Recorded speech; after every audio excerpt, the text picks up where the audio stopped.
नमस्कार, RB the vision की इस ऑनलाइन प्लेटफॉर्म पर आप सभी लोग का स्वागत है।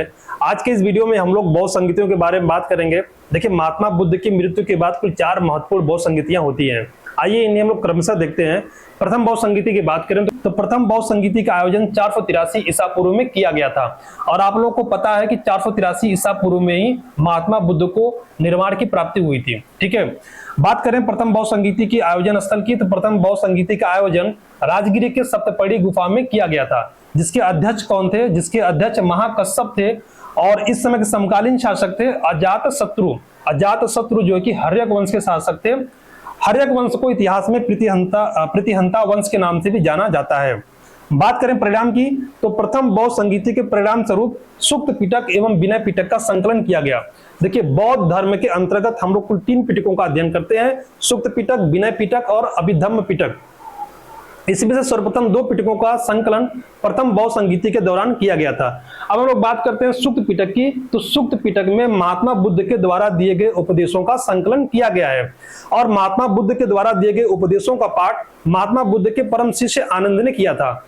विनय पिटक की बात करें तो विनय पिटक में बौद्ध धर्म के नियमों का संकलन किया गया है और बौद्ध धर्म के नियमों का जो कि पाठ किया था महात्मा बुद्ध के एक अन्य शिष्य उपाली ने, जिसका संकलन क्या कहलाया? जिनका संकलन विनय पिटक कहलाया। अब लोग बात करते हैं द्वितीय बौद्ध संगीति की। तो द्वितीय बौद्ध संगीति का आयोजन जो कि 383 ईसा पूर्व में किया गया था और यह वैशाली में किया गया था। जिसके अध्यक्ष कौन थे? जिसके अध्यक्ष थे साबक मीर या फिर सर्वकामी। ठीक है, समकालीन शासक की बात करें तो द्वितीय बौद्ध संगीति के दौरान समकालीन शासक कौन थे? समकालीन शासक थे कालाशोक, जो कि शिशुनाग वंश के शासक थे।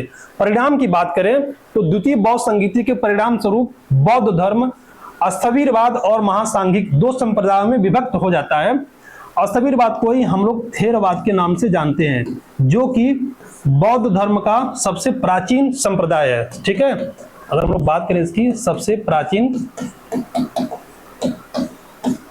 यह क्या है? संप्रदाय है। किसका? बौद्ध धर्म का।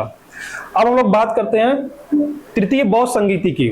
तो तृतीय बौद्ध संगीति का आयोजन जो कि 251 या 253 ईसा पूर्व में किया गया था। कुछ इतिहासकार इसे 251 ईसा पूर्व मानते हैं, जबकि कुछ इतिहासकार इसको 253 ईसा पूर्व मानते हैं। आपके परीक्षा में इसमें से एक डेट आएगा, या तो 251 ईसा पूर्व या फिर 253 ईसा पूर्व। जो भी डेट आए आप लोग उसको सही कर लेंगे।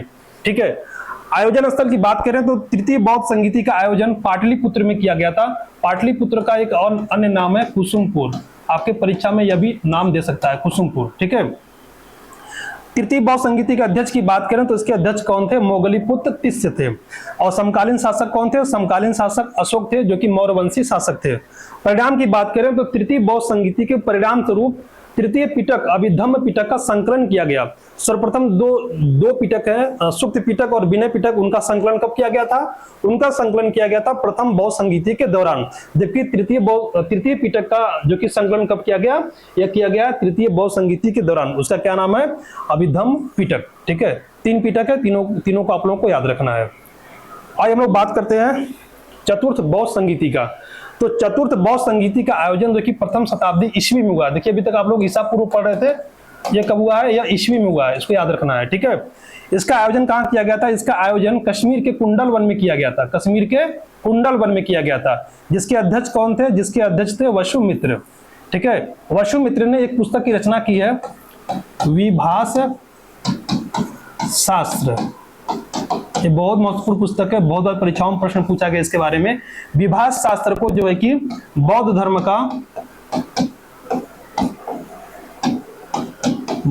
का विश्वकोश कहा जाता है। विश्वकोश कहा जाता है। ठीक है, यहाँ तो 2 प्रश्न बनते हैं कि विभाष शास्त्र की रचना किसने की? तो वसुमित्र ने किया है।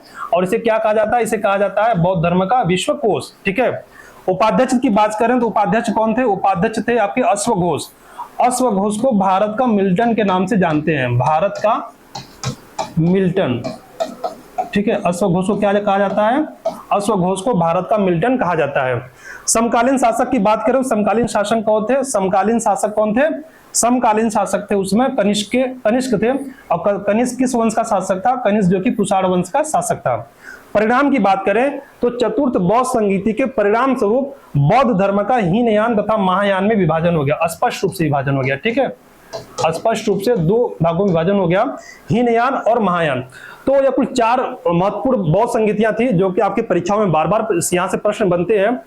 अगर आप लोगों को वीडियो अच्छा लगा हो, इसको अधिक से शेयर करें, चैनल को सब्सक्राइब करें और पूरा वीडियो देखने के लिए आप सभी लोगों का बहुत बहुत धन्यवाद। Thank you.